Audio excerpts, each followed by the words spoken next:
नमस्कार। इस वीडियो में हम शिक्षक के रूप में कक्षा के अंदर कुछ विचारों को ध्यान में रखते हैं। सीआरए, सामूहिक सीखना, रचनावाद और सतत और व्यापक मूल्यांकन कैसे संभालेंगे हम 5 ई सिद्धांतों के आधार पर? क्या कर सकते हैं? क्या याद रखना होगा हमें इसे अच्छे से समझने के लिए? आइए हम एक नज़र डालते हैं। यहाँ चर्चा किए गए सभी विषय हमारे प्रशिक्षण सत्र के दौरान शिक्षकों द्वारा दिए गए सुझाव हैं। कुछ शिक्षकों ने अपनी राय व्यक्त की कि उन्होंने इसे अपनी कक्षाओं में कैसे प्रबंधित किया और उन्होंने अपने विचार साझा किए। कक्षा प्रबंधन ये इस वीडियो का विषय है और शिक्षक प्रशिक्षण और स्कूल यात्राओं के हमारे सभी अनुभव हमने आपके लाभ के लिए इस वीडियो में एकत्र किए हैं। ये हम देखते हैं। शुरू करने के लिए सीआरए पद्धति का उपयोग समूह शिक्षण में होता है। हम निरूपणात्मक विधि के माध्यम से ठोस से अमूर्त की ओर बढ़ते हैं। इस समय महत्वपूर्ण कारक वे भाषा है, शब्दावली जो हम ठोस चरणों में इस्तेमाल करते हैं। ठोस इस्तेमाल करके जिस तरह हम ये गतिविधि करते हैं वही शब्दावली निरूपणात्मक चरण में भी उपयोग की जानी चाहिए। मतलब गतिविधि के दौरान वास्तविक वस्तुओं के साथ हम शायद खिलौने या अन्य उपकरणों का उपयोग कर सकते हैं। रंगीन वस्तुएं बच्चों को विश्वास दिला सकती हैं कि वे एक खेल खेल रहे हैं। हालांकि अगर हम कहते हैं कि ये निरूपणात्मक और अमूर्त चरण है तो ये गंभीर और उबाऊ हो जाएगा और उसमें कोई जिज्ञासा या मजा ना होने से एक उबाऊ तरीके से अमूर्त मंच पर चले जाते हैं। तो इसका परिणाम क्या होगा? हमने जो किया वो मजेदार था, अब ये एक पाठ की तरह होगा। अधिकांश बच्चे पाठ से दूर भागते हैं, है ना? यदि ये गणित है तो वो और भी दूर भागते हैं। तो इसके लिए क्या करें? हमें मजेदार हिस्से को जारी रखने की आवश्यकता है। उन्हें मजा करने दो। अर्थात ठोस, अमूर्त और बीच में निरूपणात्मक, इन सभी 3 चरणों में हमें एक ही भाषा का इस्तेमाल करना है और गतिविधि, मौज मस्ती और मस्ती भरे वातावरण को जारी रखना होगा। और तभी बच्चे जान पाएंगे कि मैं ठोस से निरूपणात्मक के माध्यम से अमूर्त में चला गया हूं। सबसे आखिर में अमूर्त चरण है। तो कुछ शिक्षकों के साथ क्या होता है जब हम वास्तविक वस्तुओं के साथ सिखाते हैं तो एक पूर्ण अवधि लग सकती है और समय खत्म हो जाएगा। मतलब हम उसी अवधि में निरूपणात्मक चरण में नहीं जा सकेंगे। हमारा सुझाव है कि ठोस, निरूपणात्मक या अमूर्त, यदि संभव हो तो बेहतर है कि ये एक ही दिन में किया जाए। कभी कभी ऐसा करना संभव नहीं होता। अगर ऐसा हुआ तो फिर हम क्या करें? ये अगर अगले दिन चला जाता है तो मैं इसे इस अवधि में नहीं कर पाया तो अगले अवधि या स्कूल सत्र में तो हमें क्या करना चाहिए?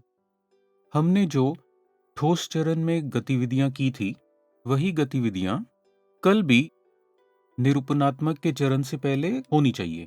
अगले चरण पे जाने से पहले इसको दोहराना चाहिए। जब वे ठोस चरण को समझते हैं केवल तब ही हम निरूपणात्मक और सार चरणों में आगे बढ़ सकते हैं।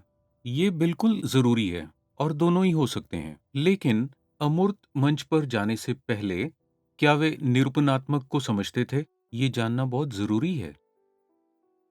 जब भी अवधारणा सिखाने में निरूपणात्मक चरण आता है तो वहाँ निरूपणात्मक आवश्यक है। ये आवश्यक है। ये एक पुल की तरह है। मैं ठोस करके और फिर अमूर्त में जाऊंगा। निरूपणात्मक के चरण को छोड़ दूंगा। मैं ये नहीं करूंगा। मेरे पास इसके लिए वक्त नहीं है। अगर मैं ऐसे बोलूं तो क्या होगा? बच्चे चरण के बीच का संपर्क खो देते हैं और हम वापस आ जाएंगे जहां हमने शुरुआत की थी, खेल, पाठ। इसलिए ठोस से अमूर्त तक जाते हुए हमें सब कुछ करना चाहिए। हर चरण में भाषा समान होनी चाहिए। ये जरूरी है। इसके अलावा जब हम ठोस चरण करते हैं, तो शिक्षण के लिए हम उपकरण का उपयोग करते हैं। यहाँ हमें एक अवधारणा के लिए 4 उपकरणों का उपयोग करना है। जब हम जोड़ते हैं, तो हम 4 उपकरणों का उपयोग करते हैं और सभी 4 उपकरणों को एक बार में उपयोग नहीं किया जाना चाहिए। हमेशा एक का उपयोग करने के बाद आर पे जाना चाहिए, यानी निरूपणात्मक। उसके बाद अमूर्त। उसके बाद आप सभी 4 उपकरणों का उपयोग कर सकते हैं, क्योंकि हम केवल एक बार निरूपणात्मक चरण सिखाते हैं, हम इसे दोहराते नहीं हैं। ये वो बात है जो सभी शिक्षकों को ध्यान में रखनी चाहिए। इस सीआरए पद्धति में कक्षा 1 और 2 के लिए ये दूसरी बात है जो हमें ध्यान में रखनी होगी। कक्षा 1 और 2 के लिए, इन कक्षाओं के लिए निरूपणात्मक चरण को स्थानीय मान सीखने के बाद ही किया जाएगा। निरूपणात्मक चरण तब तक हम चित्रात्मक विधि का उपयोग करते हैं। हम चित्र बना सकते हैं। 5 आम, 5 पत्ते, इनमें से कुछ भी, बिल्लियां, वो जो भी पसंद करते हैं, उन्हें चित्रों के माध्यम से खुद को व्यक्त करने दें। जब वे चित्र बनाते हैं तो क्या हो सकता है? वे रंगों का उपयोग करते हैं, उन्हें बनाने दो। हमें उनकी चित्रकारी को छेड़ना या आलोचना नहीं करना है। ये महत्वपूर्ण है क्योंकि वे छोटे बच्चे हैं।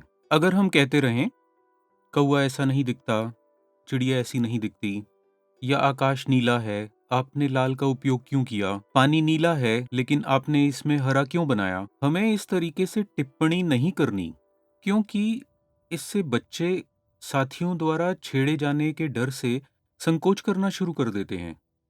इस तरह से बच्चे पीछे हट जाते हैं। मेरे सारे मित्र मुझे छेड़ते हैं, शिक्षक मुझे छेड़ते हैं, मैं ये गतिविधियां करूंगा ही नहीं, वो ये करना छोड़ देंगे। तो फिर सीपीए में ठोस, चित्रात्मक, अमूर्त, इन चरणों के बारे में हमें पता होना चाहिए। इसमें थोड़ा सा अंतर है। कक्षा 1 और 2 के लिए हमें चित्रात्मकता का अवसर देना चाहिए, कुछ भी वो जो बनाना चाहते हैं। जब हम ठोस से अमूर्त की ओर जाते हैं, तो मध्य में चित्रात्मक चरण हो सकता है। आगे बढ़ने पर जब हम उन्हें हल करने के लिए समस्या देते हैं, तो वो हमेशा इस तरह से होनी चाहिए, जैसे कि 13 अधिक 12 कहने के बजाय हम कह सकते हैं, इस कक्षा में 12 लड़के और 13 लड़कियां हैं, तो कुल मिलाकर कितने होंगे? हमें उन संख्या पर कुछ वास्तविकता से जोड़ने की जरूरत है। कुछ चीजें जो हम दैनिक जीवन में उपयोग करते हैं, हमेशा हमें समस्या से जुड़ना चाहिए, उससे जुड़कर हमें पूछना चाहिए, उनको भी वो अच्छा लगना चाहिए। आपको इसमें गणित की सराहना करनी होगी, है ना? हम जो भी समस्याएं दें, उसका गणित उन्हें पसंद आना चाहिए। इसी तरह समस्याओं को दिया जाना चाहिए। सीखना मजेदार होना चाहिए, सिर्फ तभी गणित सीखना प्रभावी हो जाएगा। और एक शिक्षक होते हुए शिक्षण के लिए कक्षा में जाने से पहले ये सभी उदाहरण और सवाल, मैं उन्हें क्या दूंगा, मैं उन्हें कैसे दूंगा, ये सब पहले से तैयार किया जाना चाहिए। तैयारी शिक्षकों के लिए बहुत जरूरी है। आपको पूरी तरह से तैयार होना पड़ेगा, उसके बाद ही कक्षा में जाएं। सिर्फ तभी कक्षा में वातावरण सीखने के लिए अनुकूल होगा, अन्यथा उलझन हो सकती है। ये करो, ये नहीं, ओहो ऐसा नहीं, वैसा नहीं। इससे शिक्षकों को खुद के लिए भ्रम पैदा हो सकता है। आगे एक व्याख्या चरण है, जहां हम प्रश्नोत्तरी करते हैं। मतलब हम बच्चों से कुछ ऐसा पूछते हैं, आप बताओ 4 और 4 क्या होता है? बच्चा शायद गलती कर सकता है। मान लो कि बच्चा कहता है कि 4 और 4 9 है। ये अमूर्त है। एक शिक्षक के रूप में मुझे पता है कि ये सही जवाब नहीं है, ये गलत है। लेकिन शिक्षक आश्चर्यचकित हो सकता है कि मैंने तो बच्चे को कई बार बताया है कि 4 और 4 8 है, उसे क्यों नहीं समझा? या तो मुझे गुस्सा आ सकता है और बोलूंगा, तुम कभी नहीं समझोगे। मेरी ऐसी प्रतिक्रिया होगी, है ना? बच्चा सोचता है, अगर मैं अपना मुंह खोलता हूं, तो तो मुझे डांटा जाएगा, सजा मिलेगी, तो अब मैं बोलूंगा ही नहीं। वो ऐसा रुख अपना सकता है। तो जब कोई गलती होती है, शिक्षक पूछ सकता है, बताओ आपको 9 कैसे मिला? दिखाओ आपको ये जवाब कैसे मिला? आपके दोस्त को 8 मिला लेकिन आपको 9। क्या आप समझा सकते हैं मुझे और अपने मित्रों को? आपको 9 जवाब में कैसे मिला? क्या आप समझा सकते हैं मुझे और अपने मित्रों को? और एक बात है, जब बच्चा कोई गलती करने वाला होता है, तो शिक्षक को पता चलता है, तब वो क्या करता है कि नहीं, नहीं, नहीं, इस तरह नहीं, लेकिन ये सही तरीका है। हम बच्चे को बाधित कर सकते हैं और कह सकते हैं कि ये सही तरीका नहीं है। हम सही तरीके से निर्देशित करने की कोशिश करते हैं। ऐसा ज़्यादातर तब होता है जब किसी अधिकारी द्वारा निरीक्षण होता है या मेहमान आते हैं। तब क्या होगा? शिक्षकों को भी एक डर सा रहता है। अगर वो अब गलती करेगा, मेरा नाम धूमिल हो जाएगा। तब शिक्षक स्वाभाविक रूप से बच्चे का मार्गदर्शन करते हैं। ऐसा नहीं, तुम ऐसा करो। कुछ भी हो, उस बच्चे को सही करना है। अगर हम बाधा डालते हैं और इस तरह से करने के लिए कहते हैं, तो यहाँ क्या हो रहा है? आप बच्चे को वही करने के लिए कह रहे हैं जिसे आप सही मानते हैं। हमें ये समझने में कोई समय नहीं लगता कि बच्चे ने क्या किया है। हमें इसे देखना होगा। हो सकता है कि बच्चा समस्या को हल करने के विभिन्न तरीकों को देख रहा हो। वो एक अलग तरीका अपना रहा होगा। ये महत्वपूर्ण है। जितनी अधिक गलतियां होंगी, शिक्षक को पता चलेगा कि उसे कितना बेहतर समझाना चाहिए। इसीलिए 5E पद्धति स्पष्टीकरण चरण में हमें एक सूत्रधार के रूप में काम करना होगा या एक ज्ञानवर्धक के रूप में। हमें ऐसे काम करना चाहिए। अगली बात, गणित एक अंतरराष्ट्रीय विषय है, यानी ये किसी राज्य या देश तक सीमित नहीं है। ये सार्वभौमिक विषय है। 2 और 2 4 होता है। 2 और 2 हमेशा 4 होता है। 2 और 2 4 भारत में है, सिंगापुर में भी और अमेरिका में भी। इसकी कोई दूसरी विधि नहीं है। तो गणित जहाँ तक संभव है और एक हद तक विज्ञान, जब हम शब्द इस्तेमाल करते हैं गणित से संबंधित, गुणक, त्रिज्या, तो ऐसे शब्दों का उपयोग क्षेत्रीय भाषा में होता है। अलग-अलग क्षेत्रीय भाषाओं के अलग-अलग शब्द होते हैं। शिक्षक होने के नाते हम क्या कर सकते हैं? इन शब्दों को अंग्रेजी में भी बताना बेहतर है, क्योंकि अगर बच्चे अंग्रेजी शब्दों को जानते हैं, तो उन्हें उच्च शिक्षा का विकल्प चुनने पर कक्षा 10 के बाद लाभान्वित होगा। उनमें गणित को चुनने का आत्मविश्वास हो सकता है। एक विषय के रूप में गणित को लेने के लिए ज्यादातर बच्चों को डर लगता है। अन्यथा ज्यादातर वे गणितीय शब्दों से डरते हैं। हमें संभव होने पर इसे संबोधित करने की आवश्यकता है। ये बहुत जरूरी है कि हम इसे ध्यान में रखें। और अगली बात है, जब हम गणित में एक नई अवधारणा पढ़ाना शुरू करते हैं, हम हमेशा अवधारणा को परिभाषित करते हैं। बच्चों के लिए अवधारणा ही नहीं है, वे इसे पहली बार सुन रहे हैं। उदाहरण के लिए, नया शब्द विभाजन हो सकता है, वो उन्होंने कभी सुना नहीं होगा, वे इसे पहली बार सीख रहे हैं। शब्द विभाजन भी उनके लिए नया है। फिर हम उन्हें भाजक की परिभाषा बताते हैं, ये भागफल है और ये शेष है। अगर हम परिभाषा के साथ शुरू करते हैं, वे सोचता है मुझे सीखने होंगे 5 नए शब्द। हे भगवान! कल अगर शिक्षक ने मुझे भाजक के बारे में पूछा तो मुझे पता होना चाहिए। अब यहाँ क्या हो रहा है? हम गणित की ओर बढ़ रहे हैं, जिसे समझना कठिन हो जाए। हम उसी की तरफ बढ़ रहे हैं। बच्चे सोचते हैं कि अगर वे परिभाषा नहीं सीखते हैं, तो वे बर्बाद हो जाएंगे। मुझे परीक्षा में अच्छे अंक नहीं मिलेंगे। और उसी समय शिक्षक के दिमाग में क्या भ्रम होता है? देखो, पाठ्य पुस्तक में ऐसे ही है, मुझे ऐसे ही पढ़ाना है। मेरे पास अन्य विकल्प नहीं है। इसको सोचें तो वास्तविक जीवन में हम इनमें से कितने शब्दों का उपयोग करते हैं? जो शब्द इस परिभाषा में हैं, बहुत कम। इसीलिए हम परीक्षा में अंक प्राप्त करने के लिए सब कुछ सीख रहे हैं। ये महत्वपूर्ण है ना? जब हम बड़े होते हैं, तो क्या हम किसी को बताते हैं कि हमने श्रेणी 4 या 5 में कितना स्कोर किया है? ये अंक कितने महत्वपूर्ण हैं? वे हमारे जीवन के लिए कितने महत्वपूर्ण हैं? हाँ, श्रेणी 10, श्रेणी 12 या स्नातक के अंक महत्वपूर्ण हैं। मैं इस बात से सहमत हूँ। उच्च कक्षाओं में अच्छे अंक लाना ज़रूरी है। लेकिन प्राथमिक स्तर पर हम परीक्षाओं को बहुत अधिक महत्व देते हैं और कहते हैं कि आपको परिभाषा सीखनी होगी, ये पाठ्यक्रम में है। तब गणित वास्तविक में एक कठिन विषय बन जाएगा। उसी वक्त मैं आपको ये नहीं कहता कि परिभाषा ना करें। जैसे कि जोड़ और सारांश, मैं उन्हें ना करने के लिए नहीं कह रहा हूँ। अवधारणा को पढ़ाने और समझने के बाद ही ये परिभाषाएं सामने आ सकती हैं। लेकिन अवधारणा प्रस्तुत करते समय परिभाषा देने का सलाहनीय नहीं है।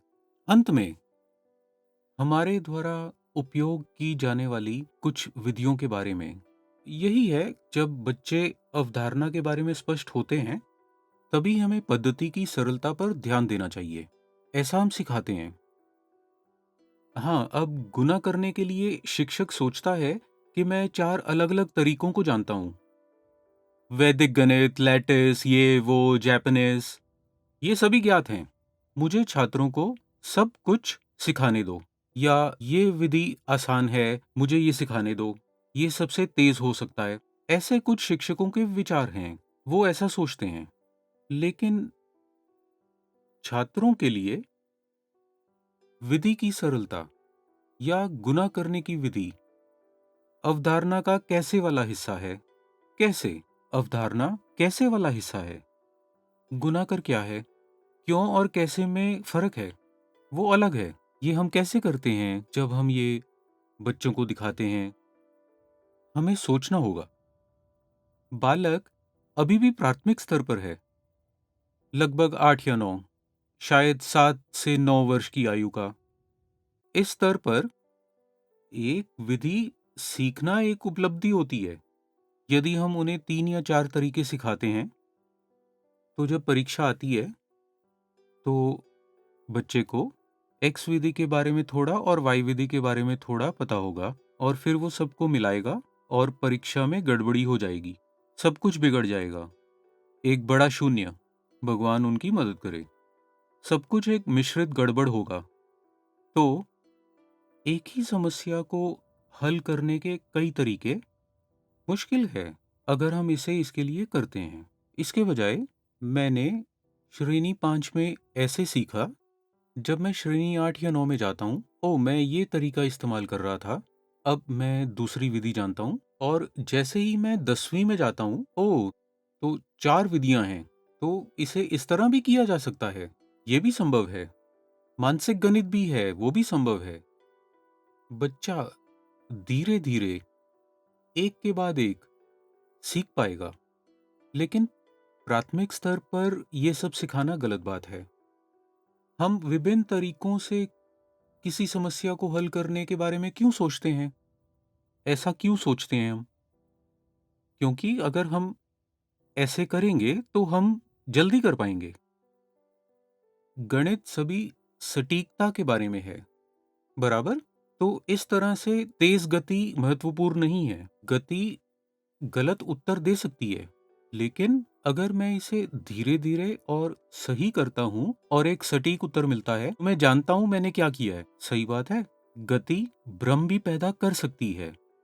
ये संभावना भी हो सकती है। तो हम इन बातों को ध्यान में रखते हैं। अवधारणा की स्पष्टता पहले, प्रक्रियात्मक प्रवाह बाद में। मतलब अवधारणा की स्पष्टता पहले और विधि की सादगी बाद में।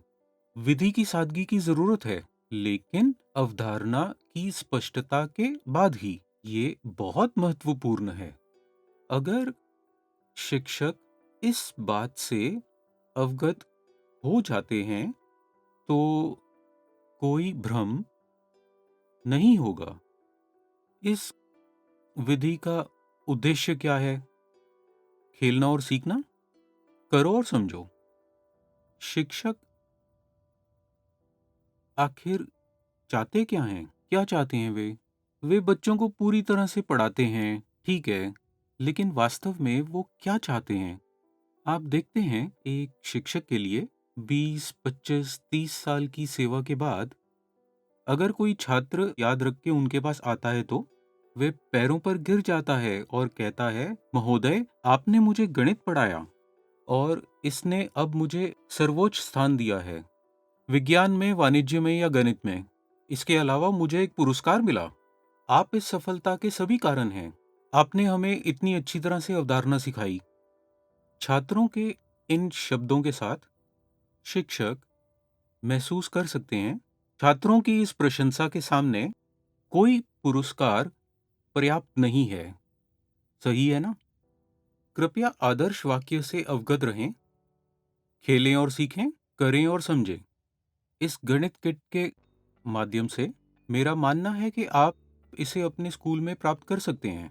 धन्यवाद।